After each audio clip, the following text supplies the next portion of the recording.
O que você deveria ter aprendido antes de viver? Desde cedo nos ensinam a decorar fórmulas, memorizar datas, resolver equações, mas quase ninguém nos ensinou a lidar com o vazio de um domingo à tarde, com o silêncio depois de uma perda, com a sensação de estar no lugar certo, vivendo a vida errada. A escola preparou a mente para a lógica, mas esqueceu da alma. Esqueceu de nos oferecer um mapa para os momentos em que tudo parece perder o sentido. Sêneca escreveu: "É ridículo ensinar o que é útil apenas se antes soubermos o que é viver." Essa frase atravessa o tempo como um alerta, porque não saber o que é viver tem um custo alto. Tem o custo de passar anos repetindo rotina sem presença, de aceitar verdades sem questionamento, de se adaptar ao mundo sem jamais se perguntar se aquele mundo fazia sentido para você. E quando a vida nos confronta, com o caos, com a dúvida, com a dor, descobrimos o que faltava. Faltava estrutura, faltava um eixo, faltava uma filosofia de vida. E aqui não se trata de teoria abstrata, nem de frases bonitas para repetir sem pensar. Uma filosofia de vida é o alicerce invisível que sustenta a mente nos momentos em que o chão desaparece. É o manual interno que orienta as escolhas mesmo quando o mundo está em ruínas. Jordan Peterson, observando o colapso emocional de tantas pessoas, afirma: "Não é o excesso de problemas que destrói, é a ausência de estrutura interna para interpretá-los." Quando não temos uma base, qualquer vento nos arrasta. Quando não temos clareza, qualquer opinião nos confunde. Quando não temos uma direção, qualquer caminho parece válido. Até que percebemos que estamos andando em círculos. Este vídeo não traz respostas prontas. Ele oferece perguntas, reflexões, convites. Porque talvez, no fundo, você também esteja sentindo que falta algo, que a vida está passando e que viver de verdade exige mais do que cumprir tarefas. Exige consciência, coerência, propósito. E a pergunta que abre essa jornada é simples, mas profunda. Você construiu sua própria filosofia de vida ou está apenas repetindo ideias que herdou do ambiente? Se tudo o que ensinaram não tem sido suficiente para dar sentido ao que você sente, talvez seja hora de reaprender, não nas escolas, mas dentro de si, onde mora a verdade que ninguém pode ensinar, mas que todos podem descobrir. Há um modo de viver que parece vida, mas é apenas repetição. Acordar, correr, cumprir tarefas, responder mensagens, alimentar expectativas e dormir exausto, sentindo que algo essencial ficou para trás. É assim que o piloto automático atua. Ele não grita, ele não fere, ele apenas silencia lentamente a sua capacidade de questionar, de escolher, de sentir. Sêneca dizia: "Navegar sem direção é estar à mercê dos ventos." E é exatamente isso que acontece com quem vive sem refletir. As escolhas deixam de ser escolhas. As opiniões deixam de ser suas. A rotina se torna uma prisão confortável. Até que um dia, a ausência de sentido começa a doer. E é aí que o corpo fala, que a alma inquieta, que a vida cobra um posicionamento mais profundo. Uma vida sem reflexão vira a sobrevivência cega. E o mais perigoso disso é que parece normal, porque todos à volta estão fazendo o mesmo. Mas o fato de algo ser comum não o torna saudável. O fato de todos correrem não significa que saibam para onde vão. Filosofar é interromper esse ciclo, não com arrogância, mas com coragem. É fazer uma pausa interna e perguntar: isso que estou vivendo expressa quem eu quero ser? Essa rotina que sigo foi construída com consciência ou apenas herdada do ambiente? Essa pessoa que sou foi escolhida ou simplesmente formada pela repetição? A técnica do questionamento existencial mínimo pode parecer simples, mas é transformadora. 1 minuto por dia, uma pergunta sincera e o silêncio necessário para escutar a resposta. Isso não resolve tudo de imediato, mas quebra o feitiço do automatismo. E onde há presença, há possibilidade de mudança. Porque viver com filosofia não é viver cheio de certezas, é viver cheio de consciência. É ser capaz de interromper o fluxo inconsciente e escolher. Escolher com base em princípios, em valores, em algo que transcende a pressa. Porque só quem para, começa de fato a caminhar. Vivemos numa época em que toda opinião ganhou o peso de verdade, onde sentir virou sinônimo de saber, onde expressar-se é muitas vezes confundido com compreender. Mas há uma distância imensa entre emitir uma ideia e ter maturidade para sustentá-la com reflexão. E é nessa distância que mora o vazio de muitos discursos. Epicteto dizia com firmeza: primeiro, aprenda a pensar. Depois, fale, porque falar sem pensar é como atirar palavras ao vento, esperando que elas edifiquem algo. Mas o que constroem, na maioria das vezes, é ruído. A sabedoria exige silêncio, tempo, confronto. A sabedoria é o fruto amargo de ter enfrentado ideias contrárias sem perder a humildade. É o resultado de ter sentido desconforto, sem fugir dele.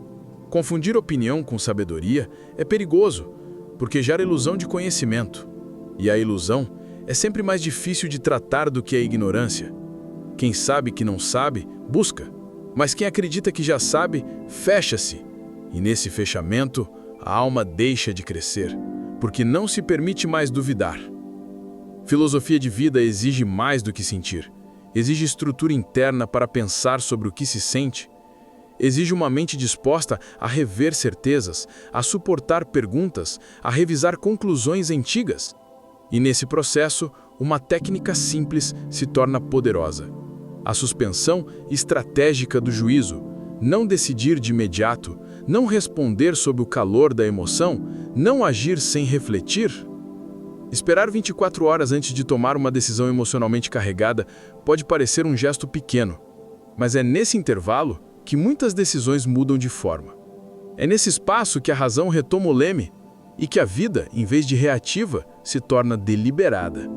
Porque a sabedoria não é saber tudo, é saber quando calar, quando esperar, quando observar e, sobretudo, quando reformular aquilo que antes parecia inquestionável. A verdadeira liberdade intelectual nasce da dúvida cultivada com dignidade. Desde pequenos, aprendemos fórmulas para resolver problemas, mas nenhum professor nos deu uma equação para lidar com o luto. Nenhuma aula ensinou o que fazer diante do vazio que invade quando perdemos alguém, quando falhamos, quando o futuro desaba. E, no entanto, isso tudo é parte inevitável da vida. A escola nos preparou para o mercado, mas esqueceu que, antes de sermos profissionais, somos humanos. E humanos sofrem. Sofrem porque amam, porque perdem, porque sonham, porque falham. E é nesse sofrimento inevitável que mora a urgência de uma filosofia de vida. Não como fuga, mas como tradução, como bússola. Viktor Frankl dizia com clareza: a dor precisa de um porquê para se tornar suportável. E é por isso que o sofrimento, por si só, não destrói. O que destrói é não entender o que ele está tentando revelar.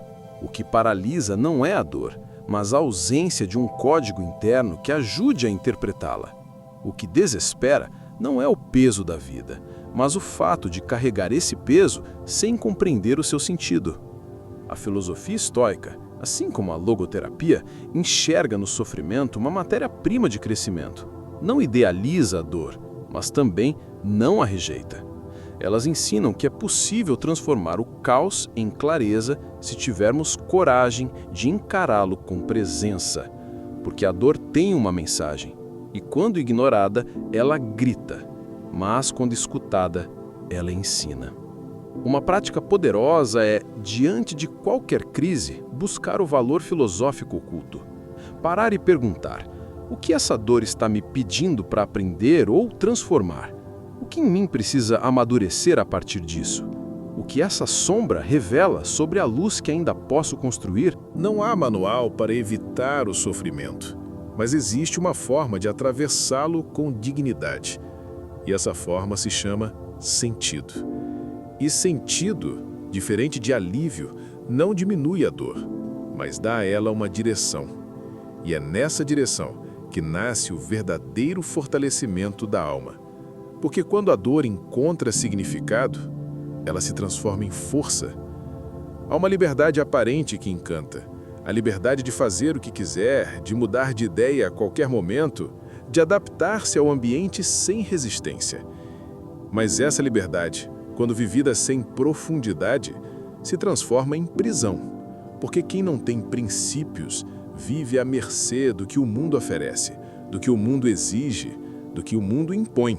Marco Aurélio escreveu: "A alma se torna invencível quando está alinhada ao dever."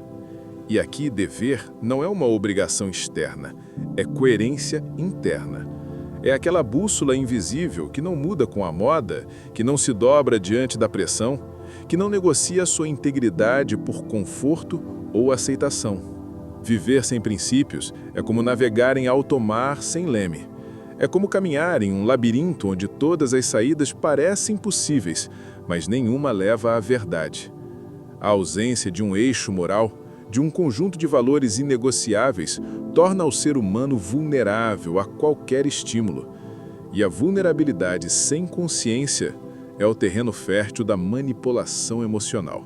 Por isso, uma prática transformadora é definir os seus 3 princípios fundadores, 3 ideias que você jamais trairia, 3 pilares que sustentam suas escolhas mesmo quando tudo ao redor pede que você ceda. Esses princípios não precisam ser complexos, precisam ser verdadeiros, precisam nascer de dentro. E uma vez definidos, precisam ser protegidos como o que há de mais sagrado em você. Autonomia real não é fazer tudo. É saber o que não se faz. É reconhecer os limites que fortalece. É ter clareza do que não será negociado, mesmo sob ameaça, mesmo sob dor, mesmo na solidão. Porque é nesse tipo de firmeza silenciosa que nasce a liberdade autêntica. Aquela que não precisa provar nada, porque já está ancorada em algo que não muda. E é isso que protege a alma do caos e a transforma em presença viva, firme e profundamente livre. Há um desconforto silencioso que muitas vezes não sabemos nomear. Uma espécie de cansaço existencial que não vem do excesso de tarefas, mas da distância entre o que dizemos valorizar e o que de fato vivemos. É o peso de acreditar em algo, mas não praticar, de defender um ideal, mas viver outra realidade, de conhecer um caminho, mas seguir em outra direção. Sêneca ensinava: não é o saber que torna o homem bom, é o agir segundo o que sabe. A sabedoria, portanto, não está na teoria, está na prática, está no gesto diário, mas escolhas pequenas, no modo como lidamos com os conflitos, com as pessoas, com as quedas. O conhecimento sem ação coerente se transforma em peso, e esse peso corrói a autoestima. A ansiedade silenciosa que habita tantos corações hoje nasce muitas vezes dessa fratura interna. Sabemos o que é certo, sabemos o que nos faria bem, sabemos o que honraria nossos valores, mas adiamos, ignoramos, racionalizamos. E cada vez que negamos essa verdade interna, nos afastamos um pouco mais de nós mesmos. Para reconectar pensamento e ação, uma estratégia simples e poderosa é o diário estoico de autoavaliação. Ao final de cada dia, pare por alguns minutos e pergunte: o que fiz hoje que honrou meu código de vida? Onde falhei comigo mesmo? Onde resisti por medo? Onde avancei com coragem? Não é sobre perfeição. É sobre consciência. É sobre interromper o ciclo da incoerência com lucidez. Porque a verdadeira filosofia de vida não é aquela que impressiona no discurso. É aquela que silencia no exemplo, que se revela no modo como alguém age quando ninguém está olhando. A coerência entre pensar e agir não nos torna melhores que ninguém, mas nos torna inteiros. E uma alma inteira não precisa gritar para ser ouvida. Ela emana a verdade. E é nessa verdade silenciosa que mora a força mais rara do nosso tempo, a integridade. Existe uma ilusão persistente de que em algum lugar há um manual perfeito, um roteiro ideal, uma sequência infalível de decisões que garantiria uma vida sem dores, sem falhas, sem desvios. mas esse manual nunca existiu. E talvez o maior erro da educação tradicional tenha sido não nos preparar para o fato de que a vida é escrita em tempo real, com erros, com riscos, com recomeços. Ryan Holiday afirma: você já está escrevendo sua filosofia de vida. A questão é, você sabe o que está escrevendo? Cada gesto, cada renúncia, cada escolha silenciosa é uma frase nesse texto. E mesmo quando não temos consciência disso, estamos escrevendo. Mesmo quando nos sentimos perdidos, estamos decidindo. Porque não decidir também é uma decisão. A ausência de um manual fixo não é um fracasso, é uma liberdade criadora. É a possibilidade de ser autor e não apenas seguidor. É a chance de transformar a própria existência em uma obra com estilo, com direção, com voz. E essa voz, por mais silenciosa que pareça, molda destinos. Uma técnica simbólica e profundamente significativa é a revisão de narrativa. Escolher um evento marcante, algo que doeu, que mudou o rumo, que deixou marcas, e reescrevê-lo como um capítulo de aprendizado. Não para romantizar a dor, mas para ressignificar, para olhar com outros olhos, para devolver àquele momento o poder de formação que ele carrega. Porque o sentido da vida não está nos fatos, está no modo como os interpretamos. Está na consciência que trazemos para cada episódio. Está na capacidade de transformar um erro em sabedoria, uma perda em maturidade, um vazio em fé. Fé não religiosa, mas filosófica. Fé no processo, na capacidade de evoluir, de reconstruir, de recomeçar. O verdadeiro manual de vida não está pronto. Ele é esboçado a cada amanhecer.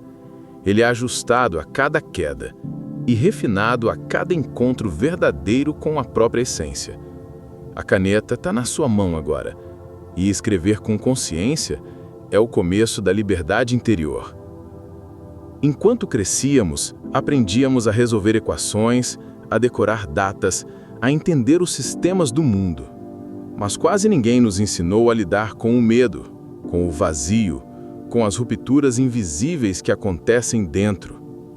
A escola preparou você para o mercado, mas não para o silêncio da solidão, para a dor de uma perda, para o cansaço de ser quem se é em um mundo que exige máscaras.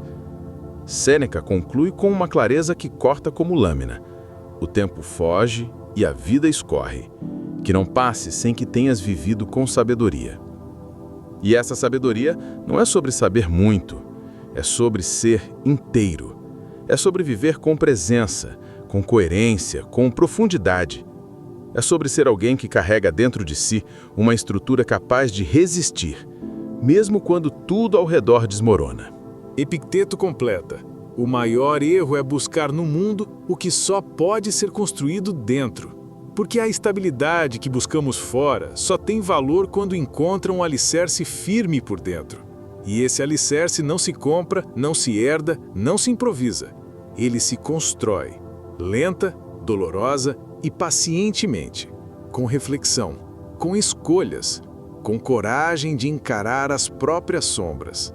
A filosofia de vida não é luxo intelectual, é necessidade emocional. É ela que impede que as dores nos quebrem, que as críticas nos definam, que os fracassos nos parem. É ela que nos devolve ao centro, quando tudo parece querer nos tirar dele. Não como uma fuga, mas como um retorno. Não é tarde para reescrever o manual que você nunca recebeu. Não é tarde para nomear seus princípios, rever suas histórias, alinhar sua ação com o que acredita. A vida não espera, mas ela respeita quem decide viver com sentido. E a caneta ainda está em suas mãos, silenciosa, firme, real, pronta para registrar uma história que não se dobra ao caos, porque foi escrita com consciência, com lucidez e com alma. Se esse vídeo tocou em algo profundo dentro de você, se alguma palavra fez sentido, se alguma ideia te fez respirar mais fundo, então não deixe isso passar em silêncio. Inscreva-se no canal, curta o vídeo, compartilhe com alguém que talvez esteja precisando dessa mesma reflexão.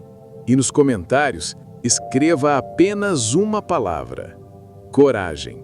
Essa palavra simples, mas cheia de potência, será o nosso elo, nosso símbolo de que, mesmo em tempos difíceis, ainda escolhemos caminhar com consciência, com força e com verdade. Coragem para recomeçar, para refletir, para escrever a própria história e para continuar mesmo sem todas as respostas.